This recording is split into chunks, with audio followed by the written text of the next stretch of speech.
कर्नाटक के बेंगलुरु के व्हाइटफील्ड इलाके में स्थित फेमस रामेश्वरम कैफे में शुक्रवार को एक रहस्यमय विस्फोट हुआ, जिसमें काफी लोग घायल हो गए।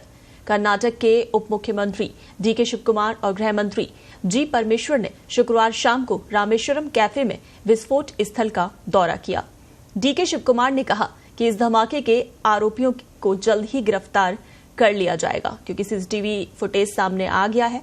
कैफे में हुए विस्फोट के बारे में ब्रीफ से जानकारी देते हुए उन्होंने कहा कि आरोपी की उम्र करीब 28 साल से 30 साल के बीच है, क्योंकि सीसीटीवी फुटेज से पता चला है कि वो कैफे में आया और काउंटर से कूपन लिया। उसने रवा इडली का ऑर्डर दिया, लेकिन खाया नहीं। जिस बैग में बम था उसे रखकर बाहर चला गया। कर्नाटक के उप मुख्यमंत्री ने कहा कि हमने सीसीटीवी से आरोपी की पहचान कर ली है। सेंट्रल क्राइम ब्रांच इस मामले की जांच कर रही है। लोगों को घबराने की जरूरत नहीं है। हमने अन्य एजेंसियों को भी सूचित कर दिया है। हमें विश्वास है कि पुलिस कुछ ही घंटों में इस मामले का खुलासा कर देगी।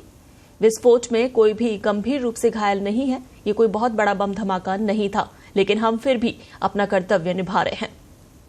राज्यपाल थावरचंद गहलोत ने शुक्रवार रात वैद्य अस्पताल और ब्रुकफील्ड मल्टी स्पेशलिटी हॉस्पिटल पहुंचकर बेंगलुरु बम विस्फोट के पीड़ितों से मुलाकात की।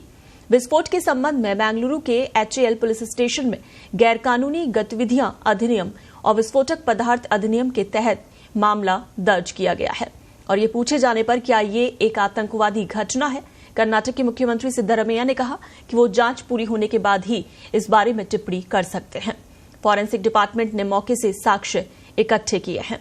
वहीं धमाके में किस विस्फोटक का इस्तेमाल हुआ था, ये अब लैब टेस्ट के बाद ही पता चलेगा। आपको बता दें कि 9 घायलों में ज्यादातर रामेश्वरम कैफे के स्टाफ हैं। एक महिला कस्टमर है।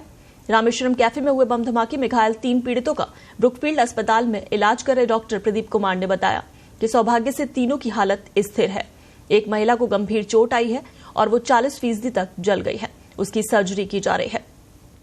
एक पीड़ित के कान के पर्दे में चोट आई है। तीनों को धमाके की आवाज के कारण चोट लगी, लेकिन किसी भी पीड़ित की जान को खतरा नहीं है। वहीं इधर इस घटना पर विपक्षी भारतीय जनता पार्टी ने तीखी प्रतिक्रिया व्यक्त की और बेंगलुरु दक्षिण से सांसद तेजस्वी सूर्या ने मुख्यमंत्री सिद्धारमैया पर निशाना साधा। उन्होंने अपने सोशल मीडिया प्लेटफॉर्म एक्स पर लिखा कि अभी भी रामेश्वरम कैफे के संस्थापक नागराज से उनके रेस्टोरेंट में हुए विस्फोट के बारे में बात की। उन्होंने बताया कि विस्फोट एक ग्राहक द्वारा छोड़े गए बैग के कारण हुआ, न कि किसी सिलेंडर विस्फोट के कारण। उनका एक कर्मचारी घायल हो गया और ये स्पष्ट रूप से बम विस्फोट का ही मामला प्रतीत होता है। बेंगलुरु सीएम सिद्धारमैया से स्पष्ट जवाब मांगते हैं।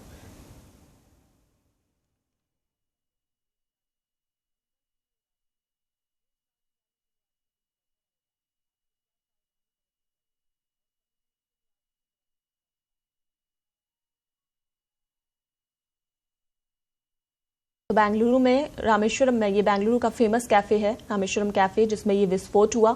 हालांकि सीसीटीवी फुटेज सामने आने के बाद आरोपी की पहचान कर ली गई है और अब जल्द ही उसे गिरफ्तार किया जाएगा।